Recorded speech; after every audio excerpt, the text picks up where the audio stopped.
back to my channel. I am JoJo. If this is your first time here, thank you so much for stopping by. Please do subscribe to my channel before you go. Make sure to turn on your post notifications so you can get notified each time I upload a new video, okay? Alright, so today is not my upload day, but I decided I was going to give a review on Chief Daddy Part 2 because I'm confused, and at the same time I learned one or two things from the movie. There is a confusion and also there is a lesson. I actually watched the movie on the 1st of January when it came out. I didn't finish watching that movie that day because at some point I got bored of watching it, and so I just slept off. But I made certain observations on that movie, and I just thought, okay, let me give my own review and honest opinion about it, and also hear from you guys' opinions and your point of views as well, because I want to learn from you and also know whether I'm actually thinking what you guys are thinking. Okay, so I'll just go into that, but before I go into that, let me give a summary of what happened in the movie. Okay, so I understand that from the first part here, in as much as Chief Daddy died and he wanted to bring his family members together so that they can get to meet each other, since he has been messing around for those years when he was alive here. But I understand that there was chaos. That particular first part was very chaotic on its own. Everybody was just doing bass. That's the best way I can put it. But I thought when they ended the first part, they mentioned that they were going to talk about the IPO issue another time. That was going to be a story for another time. But in the second part, I was thinking they were going to work on that and then bring back the whole IPO issue into it, but that was not the case. Honestly, that was not the case. So what happened was, towards the ending of the first part, they actually showed the lady, the Lila lady, and then that was where the movie ended. And then in the beginning of the very second part, you guys brought her again, and she was saying she was now the CEO of the Beecroft company and she was the major shareholder in that company, and she's also Chief Daddy's daughter. So I'm trying to kind of imagine where and how did they mention that she was Chief Daddy's daughter, because in the first part they didn't mention anything like that. It was only in the second part you got to know that, okay, that was Chief Daddy's daughter. But how did she become the CEO, and why did Tega and Remy Castle not call her when Chief Daddy died initially so she could be part of the family meeting? And why was she not in the will? Why was something not will to her? You get? I was thinking they were going to bring up the IPO thing, but it seems like they were everywhere. I didn't even understand at some point, especially when it got to the part where they were in Dubai. I was so confused at a point, because there was a part after they went for the audition and then they decided to shoot a music video. They showed a particular scene whereby people were liking the music video. It got about 800 and something K views, and after that people were nodding and saying, oh yes, more like people really like the music video. Then immediately after that scene, they showed the scene where they were going back to Nigeria, and then they were telling Omar, which is brother Shaggy that played that part, that that he although everything did not play out the way they wanted it to, but they would take it like that. And I was confused that, okay, you guys just showed it now that this was the case, people liked this thing, so how come it still did not turn out the way you guys wanted it to turn out? I was just so confused about that part. And then from that part they just rushed the rest of the movie. From that particular scene they rushed the rest of the wedding part. I don't even understand that part. The thing I noticed was there was a part that they showed that the Nick Hair guy, which is Shafi Bello that played that part, she mentioned that they were business partners with those two sisters, Tinu and Tenny.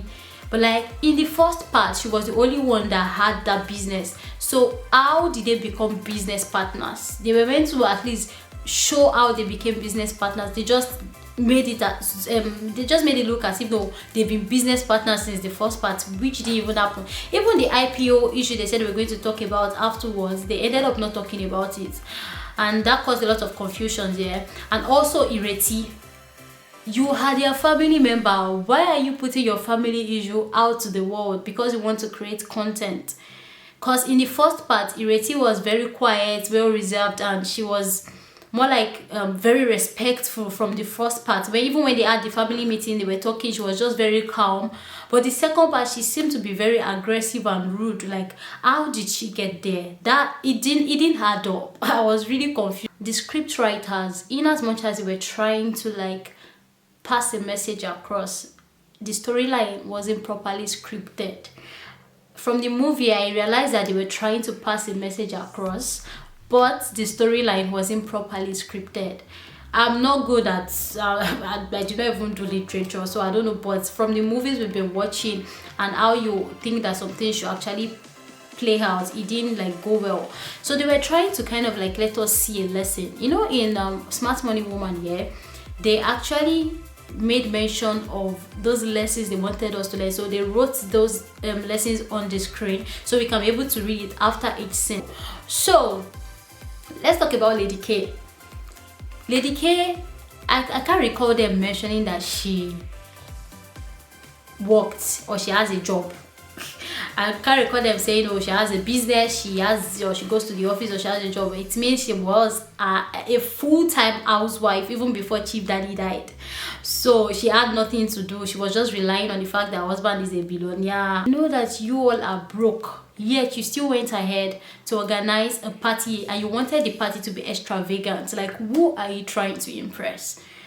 And it brings it back to people's day-to-day activities. You know that you don't have enough money, yet you want to like make things look big so that people can be like, oh, it's still the same big person. The little money you had that you're meant to kind of like save up because you don't even know whether the IPOH is going to work out, but you still wanted an extravagant party.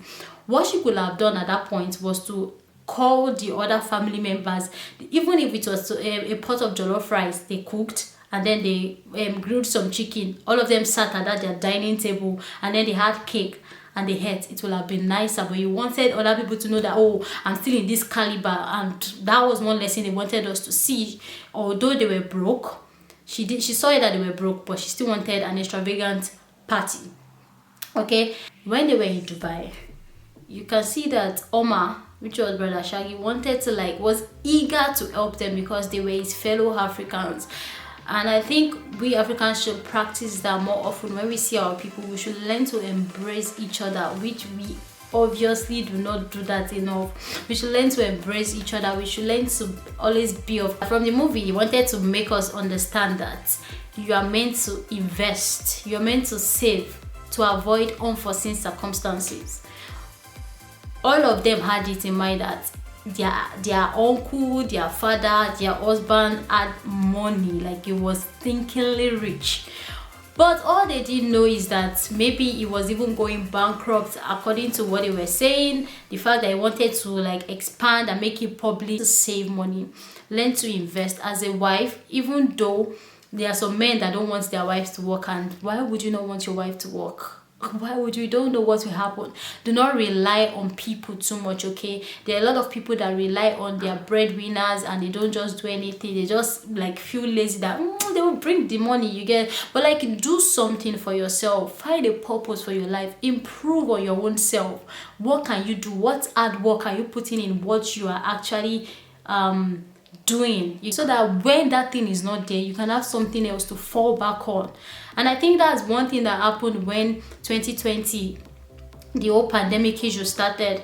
Most people, we've been used to this old school life, doing this, after that you get a job, but that's the only thing we do. We don't actually think about the unforeseen circumstances, in as much as people think about it, but we don't know how to avoid it. Most of us did not see it coming, and who would have thought that we're going to be at home schooling for a whole year?